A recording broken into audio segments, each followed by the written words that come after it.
YouTube? Rook here from Rook Geek Goodness, my little channel on the web for all things geeky and cool. And welcome back, guys, to Funko Pop Battle Royal Season 1, round number 7. Yes, it's been a while since I've done my last round episode, mainly because I was transitioning from my old apartment studio to this new one. You can see the backdrop behind me right here. It looks completely different than it did before. Same shelving, different position for all the pops, but I finally got the studio put together. I did a full walkthrough video. You can take a look at the description box of this video if you want to watch that walkthrough video. I talk about each shelf and what I put together and how I really built the shelving system. And down the road is going to be a video that will talk about these black shelves in their entirety, what I use and why I use those particular shelves. But of course, round 7 for Funko Pop Battle Royal pits two 90s cartoons, two Disney 90 cartoons, mind you, against one another in a head-to-head competition. This was a fan-voted deciding video. We did this on a stream. We seeded all the rounds of the Funko Pop Battle Royal Season 1 tournament, and this came from a request in the chat from one of the viewers. And of course, we're going to be doing Disney themed 90s cartoon. We're doing Disney's Goliath from the Gargoyles TV show, a common pop, against Disney's Darkwing Duck, yet another common pop. This would be a very, very fun video to do, and normally I really wouldn't be doing a video like this, but we kind of tied it together as 90s cartoons, because really they're two different universes. You have the Gargoyles universe and the Darkwing Duck universe, which would of course share, let's say, things like DuckTales would share the Darkwing Duck universe. But I kind of put it together with 90s cartoons, and they're both Disney properties, and that's how I kind of linked this together so we can go from that perspective. Now, when I review these pops, this is a Funko-based review. If you've never watched a Funko Battle Royal segment before, what I have done, this is a pure objective-based review, meaning I'm not looking at the character's strengths, their weaknesses, their powers, nothing along those lines, or popularity. I'm strictly reviewing what I see on my table before me, the pops themselves. At the end of the video will be a segment called Cast Your Vote. That's where you, the viewers and subscribers, can make your voice heard. If you think Goliath is the better pop, vote for Goliath. If you think Darkwing Duck is the better pop, vote Darkwing Duck. And with that being said, let's go to breakdown segment, go to my table, and get into this Funko Pop Battle Royal round number 7. Alright guys, we're in a breakdown segment looking at Funko Pop Battle Royal Season number 1, Round 7. The very first thing we do in a Funko Pop Battle Royal segment here is look at the packaging and presentation. I'll do them one at a time. Let's focus first on Gargoyles, which will be the Goliath pop. I'll take Darkwing Duck out of the shot right now. So put him back on my spinner so you can get a good look at the Goliath pop. This is your typical window box Funko display box. At the top here we have the pops, which is just a pop icon. You have Gargoyles listed across the top. You have pop number 389. I'll get a little closer so you can see it here. Nice window box display of Goliath from the Gargoyle show. This is your typical sized box. This is not a 6-inch pop. This is your standard size pop. At the bottom it does say Goliath. On this side right here we have a nice side shot of what it looks like when you take Goliath out of the packaging. Again, Pop's logo here, number 389. Over here you have the Goliath wording and number 389. And the back of the packaging showcases the pops that would be available in that particular wave of the Gargoyles Goliath pops. This would be basically like the first wave. I don't think they made more than this wave here. They haven't made a second wave of the Gargoyles pops, at least to my knowledge. But again, very cool pop. Looks really, really good. Love the way this guy looks in packaging. Let's take a look now at Darkwing Duck, pop number 296. At the top here it does say pop again. You have Darkwing Duck, which I think just says Disney here instead of Darkwing Duck. Number 296 on this one. Nice window box display of Darkwing Duck. Nice shot right here. Him right here in the window box. At the bottom it does say Darkwing Duck. Over here will be a nice shot of what he would look like when you take him out of the packaging. Again, the side profile of him. Again, it does say 296. On this side right here, which would be Darkwing Duck 296.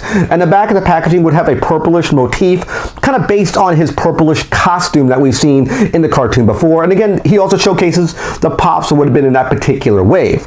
Now, if we bring both pops into the shot here, side by side, they both look pretty good as far as the packaging goes.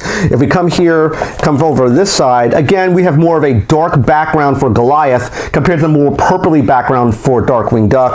If we look at the text on both pops, very, very similar text for the text perspective here. Looks good. And the back of the packaging, again, very similar type of packaging. Again, you have more dark tones for the Goliath pop compared to the Darkwing Duck pop.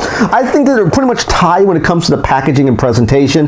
Both are pretty much at a stalemate right now, at least from what I'm seeing in front of me. Let's get both these guys out of packaging and continue the breakdown segment. Alright guys, we have both Goliath out of packaging and Darkwing Duck out of packaging. And the very first thing we do when we take Pops out of packaging is look at the paint and articulation. Let's focus first on Goliath and come back to Darkwing Duck. Take him out of the shot for right now.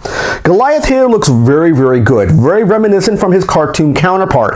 They literally took the cartoon and turned him into a Funko Pop. I love what they did here. It looks very, very cool. As you see me spinning him around on my little turntable, looks really, really neat. Love the way this Pop looks. No real bad paint on this Pop. Looks literally right out of the cartoon, and I love what they did with this particular Pop. He has a little loincloth on right here, his darker eyes.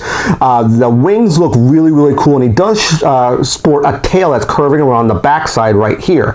There is an inherent weakness to this Pop because he lacks articulation. Because of the way they sculpted the head right here in the back, I'll showcase it right here for you. You cannot turn the head of this Pop.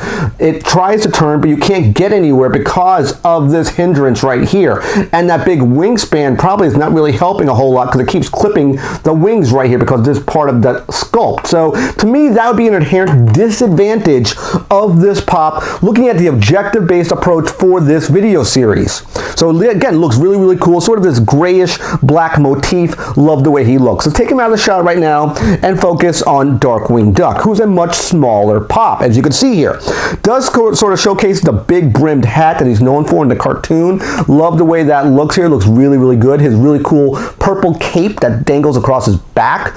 Love the way this Pop looks. Again, they took it right off the cartoon show and put it in Funko form. I think Gargoyles to me is a better transition from the cartoon to Funko than Darkwing Duck is here. But that's, again, kind of a subjective approach, but that's my opinion there. So don't really use that to judge these Pops. That's what I personally think.